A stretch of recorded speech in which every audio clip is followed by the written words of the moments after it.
Fala pessoal, vocês estão no canal Sávio Explica. O jogo de hoje é Gap.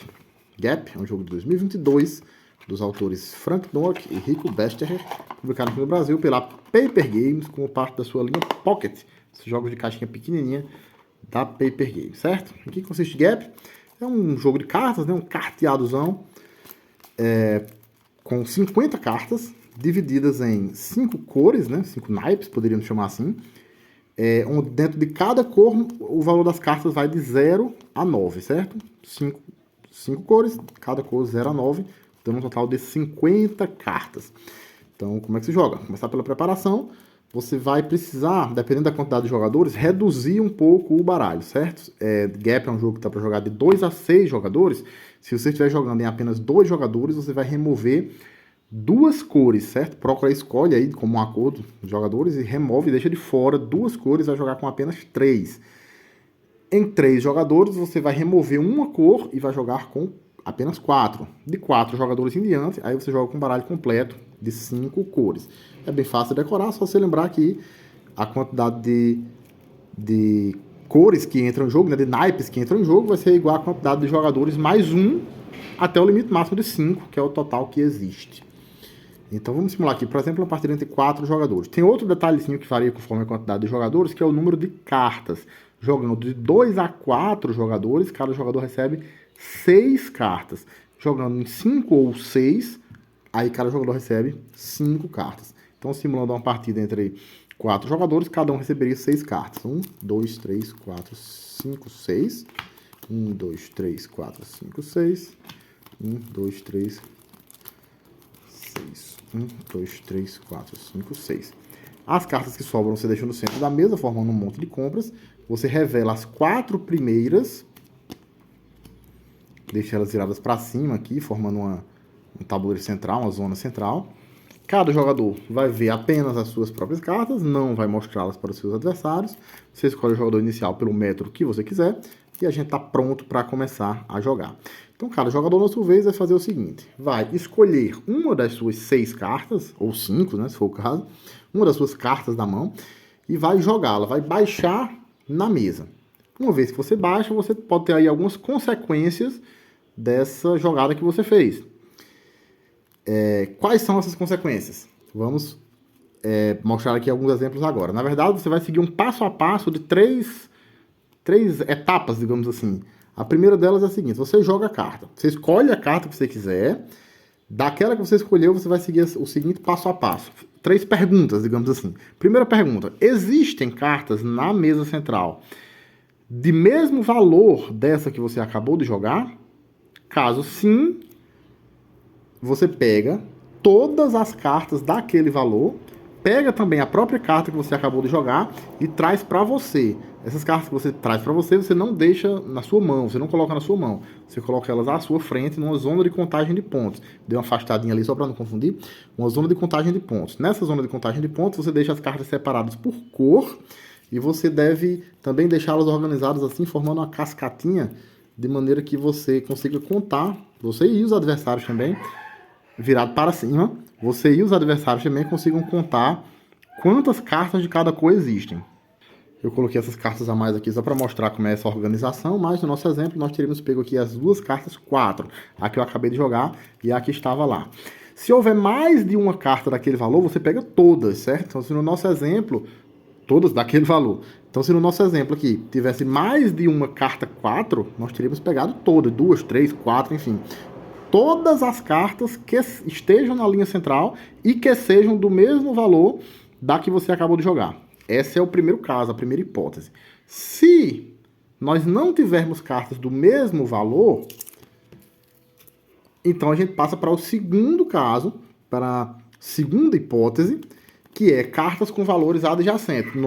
Mantendo esse mesmo nosso exemplo aqui, nesse mesmo nosso exemplo aqui, se nós jogássemos, por exemplo, a carta de valor 5. Então, vamos lá. Primeira pergunta: existe carta de mesmo valor? Não. Então, a gente passa para a segunda pergunta, digamos assim, que é: já que não existem cartas de mesmo valor, existem cartas de valor adjacente, isto é, uma unidade a mais e uma unidade a menos?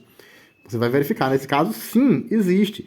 Tanto nesse exemplo concreto aqui, tanto existe carta de valor 1 unidade a menos, que é o 4, como também de valor 1 unidade a mais, que é o 6.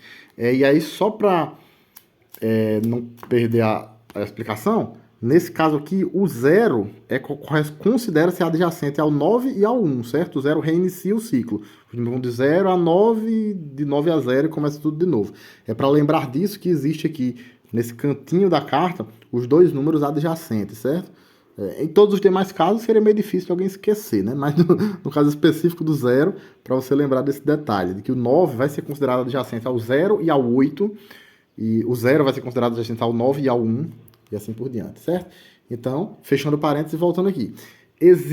Não existem cartas de mesmo valor, beleza, então a primeira hipótese já não se aplica. Vamos então para a segunda hipótese. Existem cartas de valores adjacentes, isto é, uma unidade a menos e ou uma unidade a mais.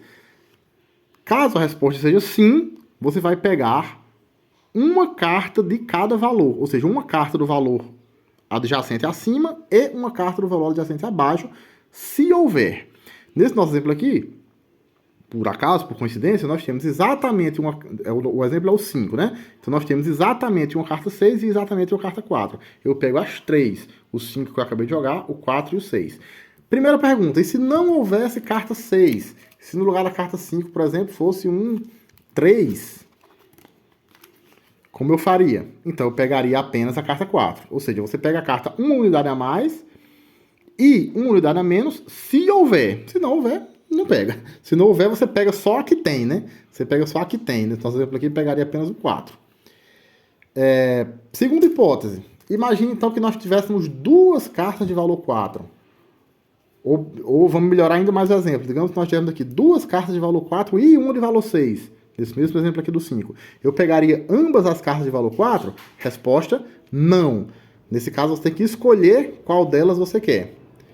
E continuaria, sim, pegando a carta de valor 6. Ou seja, você sempre, nessa hipótese aqui da adjacência, chamemos assim, você vai pegar no máximo duas cartas, desde que uma delas seja uma unidade acima e a outra seja uma unidade abaixo. Se não houver um dos dois exemplares, digamos assim, você só pega uma carta mesmo. E se um dos dois exemplares, como eu estou chamando, for repetido, ou seja, duas cartas 4 ou duas cartas 6, para permanecer no mesmo exemplo, você escolhe, dentre aquelas duas ou três, quantas forem, apenas uma para pegar, certo? Então, você pega uma carta do valor unidade abaixo, se houver, e uma carta do valor unidade acima, se houver. Se não houver um caso ou outro, você pega só o outro, né? Se não houver um número abaixo, você pega só o número acima e vice-versa. E sempre, no máximo, uma carta de cada valor, de maneira que o máximo que você vai pegar são duas, sendo uma acima e outra abaixo. Essa é a segunda hipótese das cartas, digamos assim, de valor adjacentes.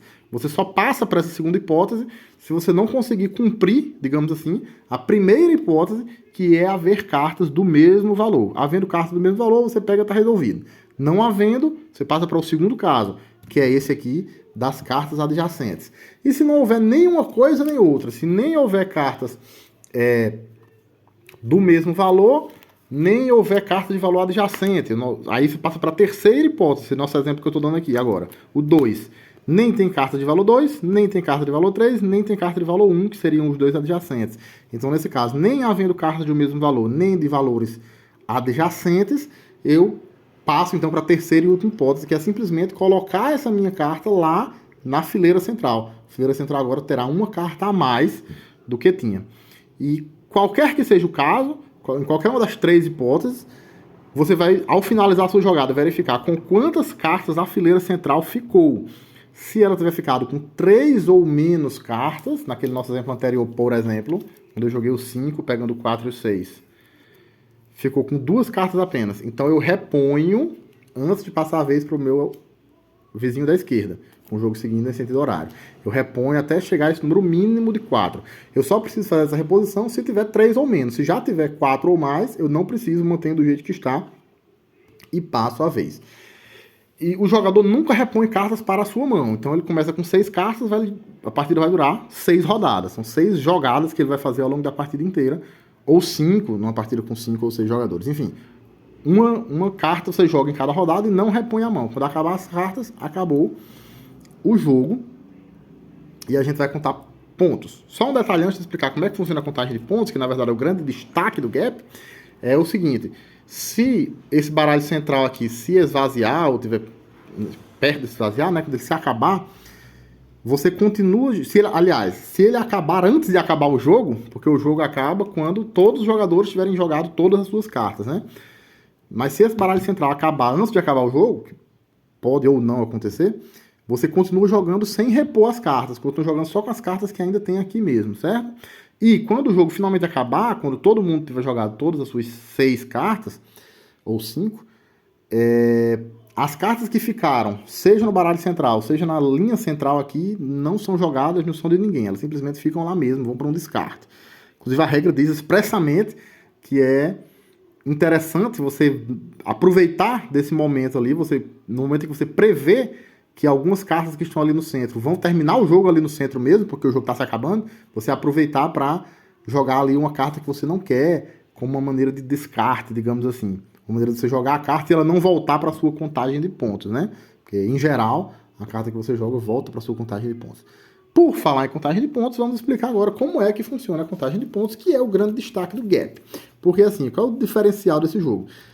É que, em jogos assim, de carteado, né? Você joga uma carta e, dependendo do que acontecer, você pode pegar cartas para você. Em geral, tem jogos onde é interessante você pegar cartas, quanto mais cartas você pegar, melhor.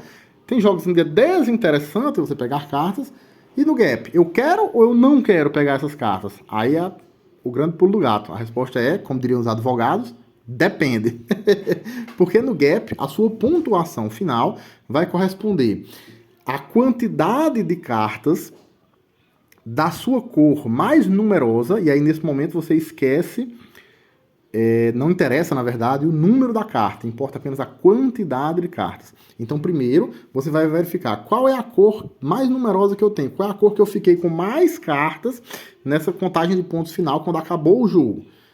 Nesse nosso exemplo aqui foi o 3, o verde, aliás, onde eu tenho 3 cartas. E aí depois você vai ver qual é a cor da qual eu tenho menos cartas. Nesse nosso exemplo aqui temos um empate entre o azul e o roxo. Eu já explico o que acontece em caso de empate. Então você vai então subtrair a quantidade de cartas da cor que eu tenho mais, menos a quantidade de cartas da cor que eu tenho menos. E o resultado dessa subtração é que vai dar a sua pontuação naquela partida. E em caso de empate, o nosso exemplo que nós temos aqui, você soma, certo? Essa somazinha em caso de empate às vezes dá umas reviravoltas na pontuação que vocês não têm ideia. Como assim? Isso vale tanto para a carta que tem mais, quanto para a carta que tem menos. Nosso exemplo aqui. Quem eu tenho mais, 3. Quem eu tenho menos, 1. Só que eu tenho 2 cores empatadas em 1. Então eu somo, de maneira que a minha subtração, as cartas que estão ali no meio, que não são a que tem mais, nem são a que tem menos, simplesmente não contam ponto nem positivo nem negativo. Você esquece, ignora elas. Então, nesse meu exemplo aqui, a minha pontuação seria 3 menos 2, porque eu somei as 2 cores, digamos assim, das quais eu tenho a menor quantidade de cartas. Nesse caso, o 0 não conta, certo? Então, uma cor de que eu não tenho carta nenhuma, tenho 0 cartas, simplesmente não é incluída na contagem, certo? Nessa subtração, nessa operação matemática que você faz no final para contar os pontos, só se leva em consideração cores que você de fato tenha. Cores que você não tem, simplesmente ignora. Então, repetindo mais uma vez. Somam-se a quantidade das cartas da cor que você tem mais. E se der um empate, se der um empate na primeira posição, por exemplo aqui. Digamos que a cor que eu tenho mais é o verde empatado com o amarelo. Então, eu somo. Vão ser aqui, então, 6. E quem é que eu tenho menos? No caso, o azul empatado com o roxo. Então, eu também somo. Essa soma, em caso de empate, vale para o bem e para o mal. Tanto vale para a cor que você tem mais, como a cor que você tem menos. Nesse exemplo que eu estou montando aqui, nós teremos as 2 coisas ao mesmo tempo, né? Então, soma a quantidade de cartas da cor que você tem mais cartas. Em caso de empate entre 2 ou mais cores, você soma os empatados, dá a sua pontuação positiva. Em seguida, você soma... E você vê a cor que você tem menos cartas, desde que essa quantidade não seja 0. Em caso de empate, você também soma as cores empatadas. e aí vai dar a sua pontuação negativa. Você faz a subtração e dá a sua pontuação final. Pontuação final essa que muitas vezes pode ser negativa, certo?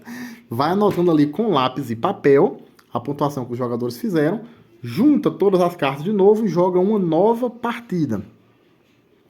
E aí, joga-se o jogo é rapidinho, assim, em questão de 10 minutos você joga uma partida dessa, e você vai jogando uma partida atrás da outra, somando os pontos, anotando os pontos dos jogadores, e vai ganhar o geral, né, o global, quem conseguir chegar primeiro a uma determinada pontuação que a regra sugere. Ela sugere 15 pontos para uma partida curta, 30 para uma partida média e 70 para uma partida longa. Você vai somando esses pontos, partida após partida, com essa forma super interessante e inteligente de contagem de pontos. Falando assim, você pode até subestimar o jogo, achar que ele tem umas regrinhas muito simples, mas essa forma de contagem de pontos dele dá umas estratégias que, assim, aquele tipo de jogo que só você jogando para ir percebendo as malandragens e as nuances que você tem ali nas estratégias que você vai montando para conseguir potencializar essa subtração que você faz no final do jogo, né? Nessa soma da cor que você tem mais, menos a cor que você tem menos. Fazendo essa soma, tem a pontuação final, joga uma partida atrás da outra, vai somando as pontuações ao longo das partidas. Quem atingir primeiro aquela pontuação pré-estabelecida é o grande vencedor. Então é isso. Esse foi o nosso jogo da semana. Joguem Gap. Se gostou do vídeo, deixe seu curtir e seu comentário, se inscreva no canal, ative as notificações e até o próximo jogo.